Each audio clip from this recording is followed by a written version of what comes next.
Hi, I'm Mary Alionis.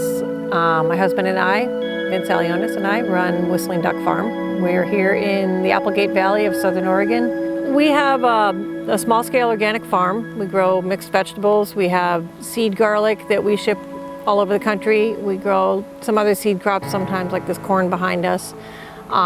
We have a storefront that is a natural food store, kind of a full-service natural food store that services the local community.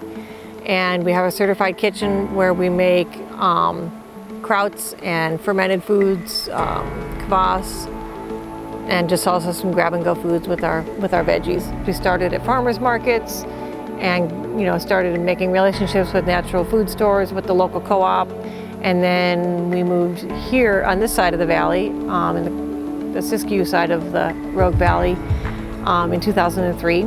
Because we wanted a little better farmland, a little more access to markets, and ended up on this beautiful 22 acres of Class 1 soil with good irrigation rights. And we heard about this grant through other people we know who've had it, and we have a former intern from many years ago who is now working for the local extension office. We're still involved with her and her projects, and she has a small farms program, and so we get information from them as well. So they keep us abreast on what's happening with all relevant grants that might benefit the local farmers.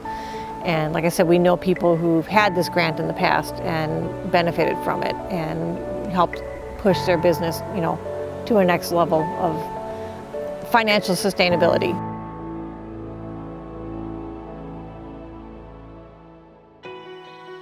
It's hard to get over that hump because it's a very capital and labor intensive business, farming is. So if you can get a window of time to be able to develop your business that next step and not take such a financial hit while doing it, that's a huge benefit. My advice would be to try to line out exactly what you want to accomplish with your grant. It doesn't have to be nuts and bolts, so many units of this item or that item. But for me, it was more getting a gist of what element of my farm I wanted to solidify.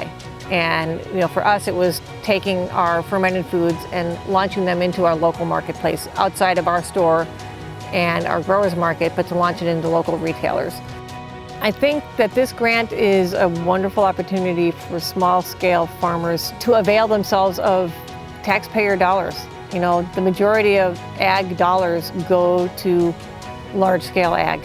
And this gives us an opportunity to get some of that resource as well, and allows us to try to be more competitive. People talk about small-scale farmers not being competitive enough because they're not of a scale. So for us to have some access to some resources to help grow our businesses, I think is a win-win for everybody. It's a win-win for the local communities because we're all locally based.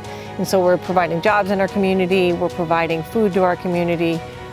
A large part of, I think, the VAPG grants are going within regional and local communities, and that's where food should be.